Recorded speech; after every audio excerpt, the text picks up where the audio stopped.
நண்பர்கள்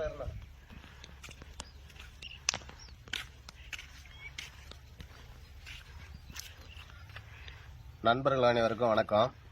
என் பேர் வந்து சிஎம் முருகன். திருவண்ணாமலை மாவட்டம் கீழ்பெண்ணாத்தூர் ஒன்று கரிக்கலாமடி வில்லேஜில் வந்து சிஎம் முருகன். நண்பர்களே பார்த்தீங்கன்னா, நான் வந்து ஒரு சாதாரண டிரைவராக தான் இருந்தேன். கண்டெய்னர் டிரைவராக இருந்தேன். அந்த கண்டெய்னர் டிரைவர் தொழிலே வந்து ராஜினாமா பண்ணிட்டு வந்துட்டேன். ஏன் சார் ராஜினாமா பண்ணிட்டு வந்துட்டீங்க அப்படின்னு சொல்லிட்டு கேட்டிங்கன்னா, நான் வந்து பார்த்தீங்கன்னா 2021 இருந்து 2021 10ஆம் மாதம் 8ஆம் தேதியோ 9ஆம் தேதியோ வந்து மை வீத்தில் வந்து புதுசாக ஒரு ஓஎம் நம்பராக தான் இணைஞ்சேன். இப்போ இணைஞ்ச பார்த்துக்கு 2 வருஷம் காலம் ஆகிப்போச்சு. 2 வருஷ காலத்தில் வந்து ஒரு ப்ராடக்ட் வந்து நான் பர்ச்சேஸ் பண்ணி வாங்கினேன். அது வாங்குறது மூலிமா எனக்கு வந்து 480 ரூபா ஒரு நாளைக்கு அப்படின்னு சொல்லிட்டு ஏன் பண்ணிட்டு இருந்தேன். ஆனால் இன்னைக்கு பார்த்தீங்கன்னா சீலிங் அச்சீவராக இருக்கேன். அச்சீவராக இருக்கிற பட்சத்தில் என்னன்னு பார்த்தீங்கன்னா நான் டிரைவர் தொழிலில் 12 வருஷமா ஒரு கம்பெனியில் ஒர்க் பண்ணியிருக்கேன். ஆனால் அதில் சாதனை பண்ண முடியாது. நம்ம மை வித் ஆட்ஸில் இணைஞ்சு நம்ம கம்பெனியில் இணைஞ்சு நான் வந்து ஒரு சாதனை பண்ணியிருக்கேன். என்ன சாதனை பண்ணியிருக்கேன்னு பார்த்தீங்கன்னா, இங்கே பார்த்துங்க, இந்த ஒரு காலம் இருக்குது, ஒரு வீடு கட்டிருக்கேன்.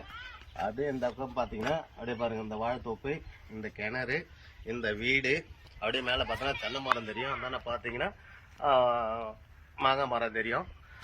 அப்படி தெரியும் பட்சத்தில் இது எல்லாமே சேர்த்து பிடிச்ச நண்பர்களே 44 சென்ட் சுயமாக 2 வருஷத்தில் மை வித்திரியை வந்து ஜாயின் பண்ணி இவ்வளோ காசு எடுத்திருக்கேன். அது எவ்வளோ காசு எடுத்திருக்குன்னா 10 லட்ச ரூபா எடுத்திருக்கேன். இந்த 10 லட்ச ரூபாயை வந்து நான் 1 ரூபா கூட வேஸ்ட் பண்ணாமல் இந்த இடத்த வந்து 44 சென்ட் நான் வாங்கியிருக்கேன்.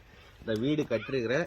கிணத்தோட வாங்கினேன் 3 HP மோட்டார் அதோட சேர்த்து பிடிச்சி சர்வீஸோட சேர்த்து பிடிச்சி வாங்கியிருக்கேன். நண்பர்களே, ஏன் வீடு பூசாமல் இருக்குதுன்னு சொல்லிட்டு கேட்டிங்கன்னா, இது வந்து மேலே வந்து ஒரு 2 ரூம் வச்சு ஒரு ஆஃபீஸ் ரூம் மேலே மை வி3 ஏடிஎஸ் பிஸ்னஸ் மார்க்கெட்டிங்னு சொல்லிட்டு மார்க்கெட்டிங் போட்டு ஒரு ஆஃபீஸ் ஒன்று ஓப்பன் பண்ணோம். அதனால வந்து அதை பூசாமல் வச்சுட்ருக்கேன்.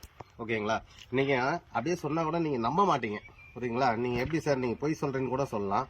ஆனால் என்னோடய டேஷ்போர்டு வந்து உங்களுக்கு காமிக்கிறேன் பாருங்கள், எவ்வளோ எடுத்திருக்கேன், என்ன பண்ணிகிட்ருக்கேன்னு. இங்கே பாருங்கள், இதுதான் என்னோடய டேஷ்போர்டு. நான் ஓப்பன் பண்ணி பார்க்குறேங்க. டுடே ஏர்னிங்களா இன்னும் கொஞ்சம் நான் எடுக்கலை. 500 ரூபா 600 ரூபா தான் எடுத்துருக்கேன். இங்கே பாருங்கள், டோட்டல் அமௌண்ட் எவ்வளோ எடுத்திருக்கேன் பாருங்கள். பார்த்தீங்களா? 9,20,000 ரூபாய் எடுத்திருக்கேன். இந்த வந்து டூர் வேலெட்டில் வந்து பார்த்தீங்கன்னா 1 லட்ச ரூபாய் கிட்ட வச்சுருக்கேன். அப்போ இந்த அமௌண்ட்டில் வந்து மைனஸ் போக மீதி எவ்வளோ வச்சுருக்கேன் பார்த்தீங்களா? 42,000 ரூபா தான் இருக்குது. ஓகேங்களா? 42,000 ரூபா வச்சுங்க. ஆதாரபூர்வமான சம்பாரிச்சு இதுலேருந்து சம்பாரிச்ச காசு இந்த இடமா வாங்கி போட்டிருக்கேன். நண்பர்களே, என்ன மாதிரி நீங்களும் சம்பாதிக்கணும்னு சொல்லிட்டு தெரிவிக்கிறேன். ஆனால் வந்து பார்த்தீங்கன்னா மை வித்திரை பற்றி ரொம்ப ஒரு ஸ்கேம் அது இதுன்னு பேசுகிறாங்க. ஆனால் ஸ்கேமும் கிடையாது, ஒன்றும் கிடையாது நண்பர்களே. ஆனால் சூப்பராக பண்ணுங்க.